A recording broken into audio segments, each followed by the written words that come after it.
வணக்கம். ராஜபுஷ்பா கிச்சன். இந்த லாக்டவுனில் சண்டே அன்னைக்கு நான் செஞ்ச சமையல் தான் உங்களுக்கு நான் சொல்ல போகிறேன். குருமா, சாதம், சாம்பார், பாகற்காய் பொரியல், முட்டை, நெய் சோறு. ஃபஸ்ட்டு குருமா எப்படி செய்கிறதுன்னு பார்க்கலாம். சவுச்சவ் 1, உருளைக்கிழங்கு 1, குடமிளகாய் 1, கத்திரிக்காய் 2, தக்காளி 3. இது எல்லாத்தையும் நல்லா பெருசு பெருசாக கட் பண்ணி வச்சுருக்கோம். இப்போ காய்ஞ்ச மிளகாய், மல்லி, சோம்பு, ஜீரகம், முந்திரி பருப்பு, பொட்டுக்கடலை, தேங்காய் துருவல், இது எல்லாத்தையுமே வறுத்து நம்ம என்ன பண்ணுறோம், ஆற வச்சு மிக்ஸி ஜாரில் சேர்த்து பேஸ்ட்டாக அரைச்சி வச்சுக்கலாம். ஒன்று ஒன்றா போட்டு வறுத்து எடுத்து கடைசியில் தேங்காவை போட்டு வதக்கி எடுத்துட்டு இதை அரைச்சி வச்சுங்க. இப்போ கட் பண்ண காய் எல்லாத்தையுமே நம்ம என்ன பண்ணுறோம், மஞ்சத்தூள், உப்பு, கொஞ்சம் நெய் சேர்த்து நம்ம குக்கரில் ஒரு 3 அல்லது 4 விசில் விட்டு இறக்கிடலாம். 3 விசில் விடுங்க. அப்போ தான் காய் நல்லா ரொம்ப கரையாமல் இருக்கும். தக்காளி தோலை மட்டும் நீக்கிடுங்க.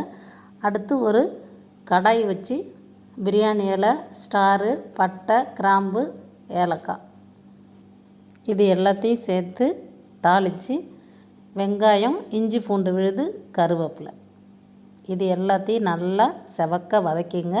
வதக்கிட்டு அரைச்சி வச்ச பேஸ்ட்டை இப்போ கலந்து அதையும் நல்லா வதக்குறோம். நம்ம எந்த அளவுக்கு வதக்குறீங்களோ அந்த அளவுக்கு டேஸ்ட்டாக இருக்கும். குறைஞ்ச தீயில் நல்லா வதக்கிட்டு கொஞ்சம் தண்ணி ஊற்றி அதையும் நல்லா கொஞ்சமாக கொதிக்க விட்டுட்டு அதுக்கப்புறம் வேக வச்ச காயை அதில் சேர்க்குறோம்.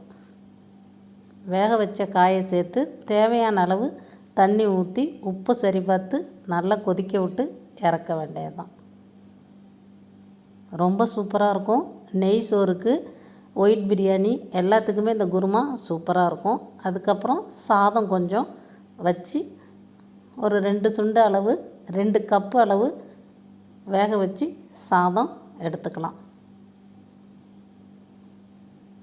அடுத்து சாம்பார் வைக்க போகிறோம். இது கத்திரிக்காய், முருங்கைக்காய், மாங்காய்.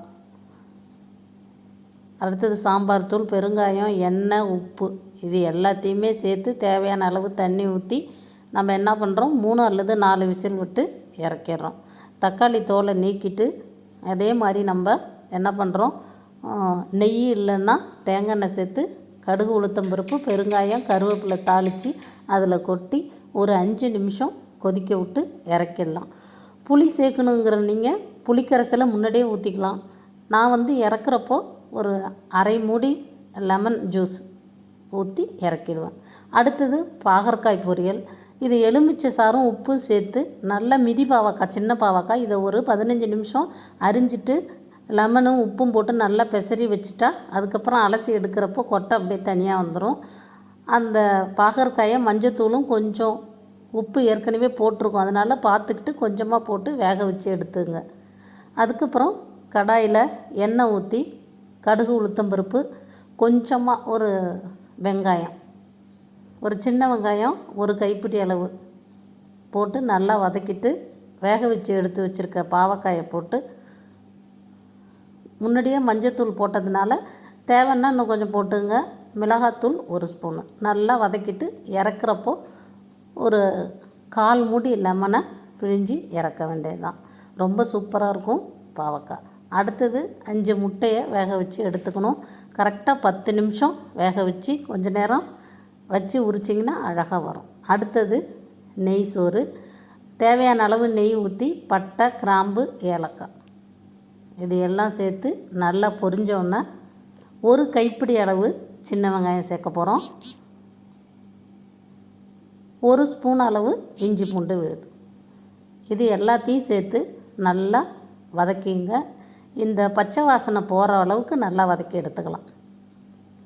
பச்சை வாசனை போகிற அளவுக்கு வதக்கி எடுத்துட்டு உருளைக்கிழங்கு, கேரட்டு, பீன்ஸு சம அளவு எடுத்துங்க.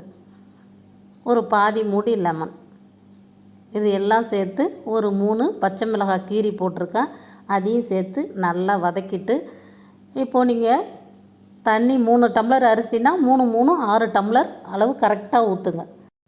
லாக்டவுன் நேரங்கிறதுனால ஜீரக சம்பா அரிசி 2 டம்ளரும் 1 டம்ளர் பாசுமதி ரைஸும் தான் இருந்துச்சு. சேர்த்து போட்டால் எப்படி வேகுமா வேகாதான்னு ஒரு பயம் இருந்துச்சு. இருந்தாலும் ரெண்டையும் சேர்த்து தான் வச்சேன். 3 கப்புனா 3 3 6 கப்பு தண்ணி வச்சேன்னா. நம்ம அரிசியை முன்னாடியே ஊற வைக்க வேணாம், அப்போயே கழுவி போட்டிங்கன்னா கரெக்டாக வெந்து வந்துடும் உங்களுக்கு. முன்னாடியே ஊற வைக்காமல் அப்போயே நம்ம கொதிக்கிற நேரத்தில் அரிசியை கழுவி அதில் சேர்த்து குறைஞ்ச தீயில் வச்சு கிளறி விட்டுக்கிட்டே வந்தோம்னா கடைசியில் ஒரு 5 நிமிஷம் நீங்கள் கடைசியில் என்ன பண்ணலாம், தோசைக்கல் மேலே கூட வைக்கலாம். ஒரு 10 நிமிஷம் அழகாக வந்துடும். அவ்வளோதான் எங்கள் வீட்டு சண்டே சமையல். உங்களுக்கு பிடிச்சிருந்தா லைக் பண்ணுங்கள், ஷேர் பண்ணுங்கள். மறக்காமல் ராஜபுஷ்பா கிச்சனை சப்ஸ்கிரைப் பண்ணுங்கள். நன்றி, மகிழ்ச்சி.